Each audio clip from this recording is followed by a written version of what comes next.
말씀 고린도후서 1장 12절에서 18절 말씀입니다. 고린도후서 1장 12절에서 18절 말씀입니다.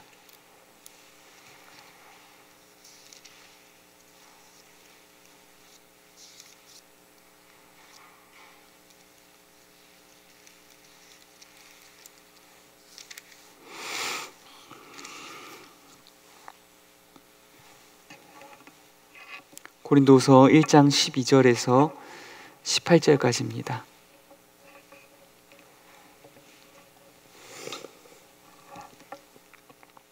우리 한 절씩 교독하시고 18절 말씀 함께 합독하도록 하겠습니다. 우리가 세상에서 특별히 너희에 대하여 하나님의 거룩함과 진실함으로 행하되 육체의 지혜로 하지 아니하고 하나님의 은혜로 행함은 우리 양심이 증언하는 바니 이것이 우리의 자랑이라.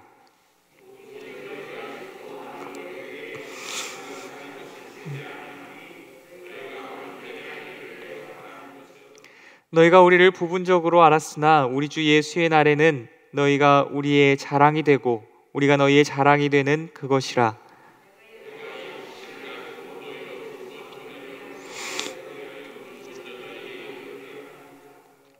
너희를 지나 마게도냐로 갔다가 다시 마게도냐에서 너희에게 가서 너희의 도움으로 유대로 가기를 계획하였으니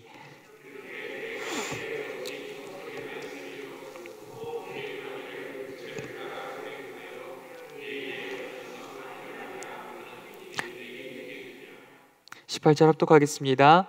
하나님은 미쁘시니라. 우리가 너희에게 한 말은 예하고 아니라 함이 없노라. 아멘. 잠시 기도하겠습니다. 사랑과 은혜가 많으신 하나님 아버지, 어렵고 힘든 시기 가운데 우리를 지금까지 여기까지 지키시고 보호하시고 인도하신 은혜, 또한 하나님을 예배할 수 있는 은혜를 우리에게 허락하여 주셔서 참으로 감사합니다. 이 고난과 절망으로 가득 찬 세대 가운데 오직 여호와 하나님만이, 우리 주 예수 그리스도만이 우리의 참된 소망임을 믿음으로 주께서 부르신 자리에서 함께 예배할 때에 주님, 참으로 주께서 주의 말씀으로 우리를 다스려 주심으로 하늘의 평강과 위로를 맛볼 수 있는 시간, 또한 풍족한 은혜를 누릴 수 있는 귀하고 복된 시간 될 수 있도록 인도하여 주시옵소서. 이 시간 사도 바울을 통하여서 우리에게 주신 말씀 나눌 때에 사도 바울에게 주셨던 그 복음을 향한 마음, 하나님을 향한 마음, 교회를 향한 마음, 성도를 향한 마음, 복음을 향한 그 뜨거운 열정들이 하나님 우리 안에 부어질 수 있도록 역사하여 주시옵소서. 함께 하시기 소원합니다. 거룩하신 예수님 이름으로 기도드립니다. 아멘. 오늘 본문은 바울이 고린도 교회로 재차 돌아가려 하였으나 그 계획을 중도에 변경케 된 사실에 대하여서 어떻게 변호하고 변명하는지의 내용을 다루고 있습니다. 바울은 처음에 고린도 교회에 재차 방문하고자 하였습니다. 그러나 피치 못할 사정에 의하여서 그 계획을 중도에 변경케 되었습니다. 그런데 문제가 생겼습니다. 어떤 문제냐면 이때 고린도 교회에 가만히 들어온 거짓 교사들이 바울을 거짓말쟁이로 몰고 간 것입니다. 그가 그의 계획을 바꾸었음으로 인하여서 그의 사도적 권위를 부인하였고, 또한 나아가서 고린도 교인들마저도 사도 바울의 사도적 권위를 부인하게끔 만들었다는 것입니다. 바울은 자신이 고린도 교회를 세웠고 그들을 위하여서 어떠한 수고도 아끼지 아니하였습니다. 그럼에도 불구하고 바울이 복음으로 낳은 자녀와도 같은 그 고린도 교회의 교인들, 성도들이 지금 거짓 교사들의 말에 속아서 바울 자신의 사도적 권위를 부인하고 있는 아프고 슬픈 상황입니다. 이때 바울의 마음이 어땠을까요? 만약에 우리가 바울의 상황이라면 마음이 어땠을까요? 많이 억울하고 원통하지 않았겠습니까? 그러나 바울은 절대 자기를 위해서 변명하지 않습니다. 자기를 내세우면서 그래도 내가 그리스도께 부름받은 사도인데, 그래도 내가 이 교회를 세운 목회자인데, 내가 너희를 사랑함으로 얼마나 수고하였는데 어떻게 너희가 나한테 이럴 수 있느냐 라면서 인간적인 권위를 내세우며 나의 수고를 앞세우며 변명하지 않았습니다. 앞서 제가 말씀드렸을 때 오늘 내용은 바울의 변명과 변호의 내용을 담고 있다라고 이야기했습니다. 그러면 바울이 자기 자신을 위하여서 변명하고 변호하지 않았다면 바울은 과연 무엇을 위하여서 변명하고 변호한 것일까요? 첫 번째입니다. 바로 바울은 하나님과 하나님의 말씀과 그리스도의 복음을 변호하기 위하여서 말씀을 전하고 있습니다. 바울에게 있어서 가장 큰 문제는 거짓 교사들과 그들에게 현혹된 고린도 교인들이 바울의 사도적 권위만 의심한 것이 아니라 그것을 넘어서 자신이 전하였던, 바울 자신이 이전에 전하였던 하나님의 말씀과 그리스도의 복음마저도 거짓으로 매도하고 있고 의심하고 있는 상황이라는 것입니다. 바울은 자신을 위하여서 변명하는 것이 아니라 거짓으로 매도되어진 하나님의 말씀과 그리스도의 복음의 권위를 회복하기 위하여서 부득불 변호해야 하고 변명해야 할 필요가 있었던 것입니다. 이제 바울의 변을 우리가 함께 나눠보도록 하겠습니다. 본문 말씀 함께 읽겠습니다. 15절에서 17절 말씀, 본문 15절에서 17절 말씀 천천히 합독하도록 하겠습니다. 내가 이 확신을 가지고 너희로 2번 은혜를 얻기 위하여 먼저 너희에게 이르렀다가 너희를 지나 마게도냐로 갔다가 다시 마게도냐에서 너희에게 가서 너희의 도움으로 유대로 가기를 계획하였으니 이렇게 계획할 때에 어찌 경솔하였으리요? 혹 계획하기를 육체를 따라 계획하여 예 하면서 아니라 하는 일이 내게 있겠느냐. 아멘. 바울은 15절 16절 말씀대로 애초에 고린도 교회를 다시금 방문하고자 하는 계획을 가지고 있었습니다. 그러나 피치 못할 사정에 의하여서 나중에 그 계획을 변경케 된 것입니다. 그러나 이로 인해서 고린도 교회의 거짓 교사들과 그들에게 유혹당한 고린도 교회의 성도들이 17절 말씀처럼 바울을 비난하기 시작한 겁니다. 바울이 우리에게 다시 오겠다고 말하곤 이제 와서 그의 계획을 변경한 것을 보라. 바울은 육체를 따라 처음에는 예라고 이야기하고 뒤에서는 아니오라고 말하는 자다. 그렇다면 그의 말 또한 믿을 수 없는 것이 된다. 이것을 넘어서 그가 지금까지 전하였던 모든 하나님의 말씀과 그리스도의 복음 또한 믿을 것이 못 된다 라고 그의 사도적 권위뿐만이 아니라 그가 전하였던 모든 말씀들까지도 모함하고 매도하였던 것입니다. 그러자 바울은 자신으로 인하여서 의심받는 하나님과 하나님의 말씀과 그리스도의 복음을 수호하기 위하여서 그 진리의 말씀을 수호하기 위하여서 이렇게 얘기하는 겁니다. 우리 본문 18절 말씀 합독하겠습니다. 하나님은 미쁘시니라. 우리가 너희에게 한 말은 예 하고 아니라 함이 없노라. 아멘. 하나님은 미쁘시다고 말합니다. 여러분, 미쁘시다는 건 어떤 의미입니까? 여기서 쓰인 미쁘시다는 단어는 헬라어로 피스토스라고 하는 단어를 근간으로 두고 있습니다. 이 피스토스라고 하는 단어는 지금이나 나중이나 영원토록 언제나 변함없이 신실하다, 믿을만하다, 신실하다 라는 의미를 지닌 단어가 이 피스토스라고 하는 단어입니다. 하나님과 하나님께서 말씀하신 바에 대해서는 결단코 예함이 아니오함으로 바뀌지 않는다는 것입니다. 너희가 나는 의심할지언정 결단코 하나님과 하나님의 말씀과 그리스도의 복음에 관하여서는 의심해서는 안 된다라고 이야기하고 있는 것입니다. 바울은 지금 자신이 수고로이 세운 교회와 성도들에게 자신의 사도와 또한 목회자로서의 권위를 의심받고 있는 아프고 슬픈 상황을 겪고 있습니다. 그러나 바울은 자신을 위하여서 억울함을 토로하거나 변명하고 있지 않습니다. 오로지 하나님과 하나님의 말씀과 그리스도의 복음의 진리를 수호하기 위하여서 변호하고 있는 것입니다. 왜입니까? 그것이 바로 교회와 성도의 신앙의 근간이기 때문입니다. 바울에 대하여는 의심할 수 있습니다. 그러나 하나님과 하나님의 말씀과 그리스도의 복음에 관하여서는 의심해서는 안 되는 것입니다. 바로 그것이야말로 신앙의 근간이기 때문입니다. 반드시 그래서 바울은 이것을 막아내야만 했던 것입니다.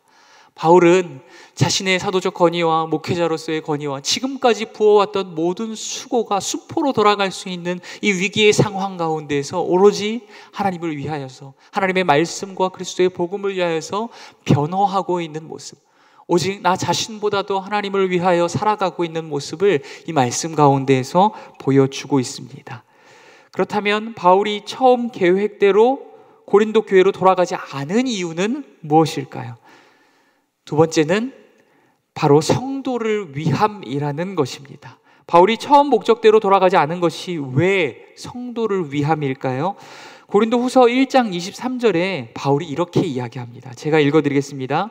내가 내 목숨을 걸고 하나님을 불러 증언하시게 하노니 내가 다시 고린도에 가지 아니한 것은 너희를 아끼려 함이라. 아멘. 바울은 자신의 사도로서의 권위와 자신이 전한 하나님의 말씀이 의심받자 화가 났습니다. 고린도후서 10장 1절에서 6절까지의 말씀에 보면 내가 너희의 모든 복종하지 않는 것을 벌하려고 준비하는 중에 있다 라고까지 이야기합니다. 그러나 바울은 거짓 교사들과 범죄한 몇 사람으로 인하여서 담대한 태도로 그들을 꾸짖음으로 그들이 사랑하는 다른 모든 성도들까지 근심하고 염려하게 만들까, 그것이 마음이 쓰였던 것입니다. 그러므로 인하여서 처음 가고자 하였던 계획을 변경하게 된 것입니다. 바울이 처음 고린도 교회에 재차 방문하고자 하였던 계획을 다시금 변경한 것은 하나님께서 그들을 돌이켜 주시기를 기다리기 위함이었고, 그들이 하나님 앞에서 스스로 회개하고 돌이킬 시간적 여유를 주기 위하여서 그 계획을 변경하게 되었던 것입니다. 바로 성도를 위하고 하나님을 위한 목적이었던 것입니다. 바울이 그렇게 하는 이유는 무엇입니까? 본문 12절에서 바울이 이렇게 이야기합니다. 제가 읽어드리겠습니다. 너희가 우리를 부분적으로 알았으나 우리 주 예수의 날에는 너희가 우리의 자랑이 되고 우리가 너희의 자랑이 되는 그것이니라. 아멘. 그들이 지금은 부족하고 연약하다 할지라도, 그들이 지금은 바울을 오해하고 의심하고 있다 할지라도 성령께서 연약한 그들을 붙드시고 견고케 세워가심으로 우리 주 예수 그리스도의 날에는 그들이 우리의 자랑으로 성장해 갈 것을 믿고 있었기 때문입니다. 눈에 보이는 성도들은 연약할 수 있습니다. 실수할 수 있습니다. 실패할 수 있습니다. 그러나 그럼에도 불구하고 그들 안에서 살아 역사하시는 성령 하나님을 믿고 신뢰하기 때문에 그리스도 예수의 날에 하나님의 영광의 모습으로 그들을 변화시켜 가실 그 약속을 믿기 때문에 바울은 그것을 믿고 신뢰함으로 그들이 스스로 회개하고 돌이킬 시간을 주기 위하여 재차 방문하고자 하였던 계획을 변경하였던 것입니다. 또한 바울은 지금 자신들이 오해를 받고 있다 할지라도 우리 주 예수 그리스도의 날에는 모든 오해가 풀리고 신원하여 주실 것임을 믿음으로 자신의 변명을 하지 않고 자신의 억울함을 그들에게 분노로 쏟아내고 있지 않은 것입니다. 오늘 말씀을 통하여서 바울의 두 가지 자세를 우리는 배울 수 있습니다. 첫째, 하나님과 하나님의 말씀과 그리스도의 복음을 위하여 수호하는 자세입니다. 바울은 자신이 의심받는 상황 가운데 자기를 위하여 변명하거나 자기의 권위와 권리를 주장하지 않습니다. 오로지 하나님과 하나님의 말씀과 그리스도의 복음을 위하여서 변호하고 수호하는 자세를 볼 수 있습니다. 둘째, 성도를 위하는 자세입니다. 바울은 자신이 의심받는 상황 가운데서도 연약한 성도를 꾸짖고 정죄하는 일을 하지 않습니다. 도리어 연약한 성도를 그 성도들 안에서 내조하시며 그들을 견고히 세워가실 성령님을 신뢰함으로 믿고 기다렸습니다. 또한 주 예수 그리스도의 날에 주님께서 신원하여 주실 것임을 신뢰함으로 자신이 연약한 성도들을 심판하고 보복하는 일을 감당하지 않습니다. 바울의 삶의 자세를 통하여 우리가 배울 수 있는 것은 바로 이것입니다. 바울은 주님이 첫 번째요, 그리고 성도와 이웃이 두 번째요, 자기 자신이 마지막인 인생을 살아가고 있다는 것입니다. 주님은 오늘 우리에게도 동일한 삶의 우선순위를 원하십니다. 주님이 첫 번째요, 주님의 복음이 첫 번째요, 그리고 성도와 이웃이 두 번째요, 우리 자신은 마지막인 삶의 우선순위를 말입니다. 교회 안에서 혹여나 목회자나 성도님들의 연약함을 보게 될 때 때로는 그들을 비난하고 정죄하기보다 그들 안에서 내주하시며 역사하시는 분, 우리 주 예수 그리스도의 날에는 그 연약한 성도를 완전한 영화로운 모습으로 변화시켜 가실 성령 하나님과 그 성령 하나님의 약속의 말씀을 믿음으로 믿고 인내하며 기다려줄 수 있는 저와 여러분이 될 수 있기를 간절히 소원합니다. 성도나 이웃 간에 오해와 누명과 억울한 손해와 피해를 보게 될 때에도 때로는 변명과 원망과 보복과 원수 갚음보다 주님과 복음을 위하여 참고 견딜 수도 있는 저와 여러분이 되기를 소원합니다. 손해보고 피해보면 망할 것 같고 죽을 것 같지만 망하지 않습니다. 죽지 않습니다. 주님이 갚아주십니다. 이 땅에서 갚음받지 못한다 할지라도 주 예수 그리스도의 날에 주께서 반드시 신원하여 주실 줄 믿습니다. 오늘날 교회와 성도가 세상 가운데 지탄받고 비난받고 있는 이 때에야말로 우리가 이렇게 주님처럼 희생하고 섬김과 인내와 용서의 삶을 살아가 우리의 말과 행동과 삶을 통해 세상에 주님의 빛을 비추는 삶을 살아가야 할 줄 믿습니다. 오늘 말씀을 통하여서 우리가 기억했으면 좋겠는 것이 있습니다. 바울이 그랬듯이 먼저 주님을 위하여, 또한 그 나중으로는 성도와 이웃을 위하여, 마지막으로는 우리 자신을 위하는 삶을 살아가는 것입니다. 오늘 말씀 기억하시면서 우리를 부르신 모든 삶의 자리 가운데서 주님을 위하여 살아가고, 또한 성도와 이웃을 위한 삶을 살아가고, 마지막으로 우리 자신을 위한 삶을 살아가게 하여 주시옵소서. 이 말씀 묵상하시면서 함께 기도하시길 바랍니다. 또한 오늘 있을 공동의회를 위하여서도 하나님, 이 자리가 하나님의 뜻이 이루어지는 자리가 되게 하여 주옵소서. 또한 하나님의 뜻을 이루기 위하여서 모든 성도님들이 합심하고 협력하여서 동참하는 자리가 되게 하여 주옵소서. 이 공동의회가 이 흔들리는 교회, 또한 이 땅에 어려운 시기를 살아가고 있는 모든 성도들이 견고하게 세워져가는 귀하고 복된 계기가 되게 하여 주옵소서. 이것들 놓고 함께 기도하시고, 우리 병중에 계신 우리 원로 목사님과 사모님을 위하여서, 그리고 또한 담임 목사님과 사모님과 교육자분들의 영권의 강건함과, 또한 모든 직분자분들의 영권의 강건함과 성령의 충만함을 위하여서 환우분들을 위하여서도 기억하시고 함께 기도하는 시간 갖도록 하겠습니다. 기도하겠습니다. 사랑과 은혜가 많으신 하나님 아버지, 오늘도 귀한